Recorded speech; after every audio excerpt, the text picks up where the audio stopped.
চট্টগ্রামের বাকুলিয়ায় 4 বছরের এক শিশুকে ধর্ষণের ঘটনায় রণক্ষেত্রে পরিণত হয়েছে পুরো এলাকা। অভিযুক্তকে গণপিটুনি থেকে বাঁচাতে পুলিশের গুলি ও টিয়ারশেল নিক্ষেপে বেশ কয়েকজন সাংবাদিক ও সাধারণ মানুষ আহত হন। উত্তেজিত জনতার দাবি, দেশে ধর্ষণের দৃশ্যমান বিচার না হওয়ায় তারা আইন নিজের হাতে তুলে নিতে বাধ্য হচ্ছেন। আমরা অতীতে অনেক ধর্ষণকারী দেখছি, এরা ধর্ষণকারীকে পুলিশে নিয়ে গিয়ে কোনো বিচার হয় না।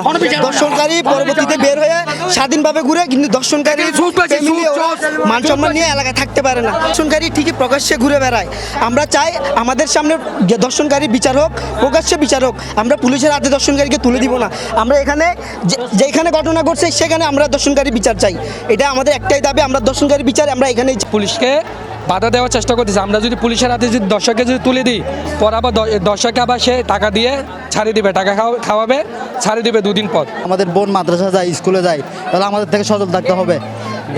ছেলেটার বয়স 30 থেকে 35 বছর, মেয়েটার বয়স শুধু 3 থেকে 4 বছর।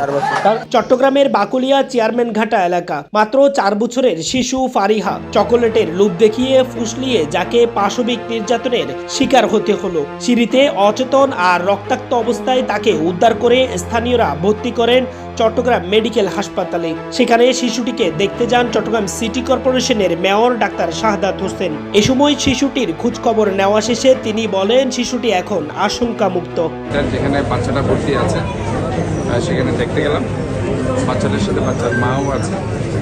আমরা সেখানে ডক্টররা আছে, ডক্টরের সাথে কথা বলেছি এবং সেখানে তার মায়ের সাথে কথা হয়েছে। বাচ্চাটা সুস্থ আছে। তবে এই পৈশাচিকতার খবর ছড়াতেই মুহূর্তের মধ্যে যেন অগ্নিকুণ্ডে পরিণত হয় পুরো এলাকা। সন্ধ্যায় রাজপথে নেমে আসেন সাধারণ মানুষ। পুলিশ অভিযুক্ত মনিরকে আটক করলে শুরু হয় তুমুল উত্তেজনা। উত্তেজিত জনতা তাকে ছিনিয়ে নিয়ে নিজেদের হাতে দিতে চায় চূড়ান্ত শাস্তি। পরিস্থিতি বেগতিক দেখে পুলিশ আসামিসহ আশ্রয় নেয় একটি ভবনে, কিন্তু বিক্ষুব্ধ জনতা ঘেরাও করে ফেলে সেটিও।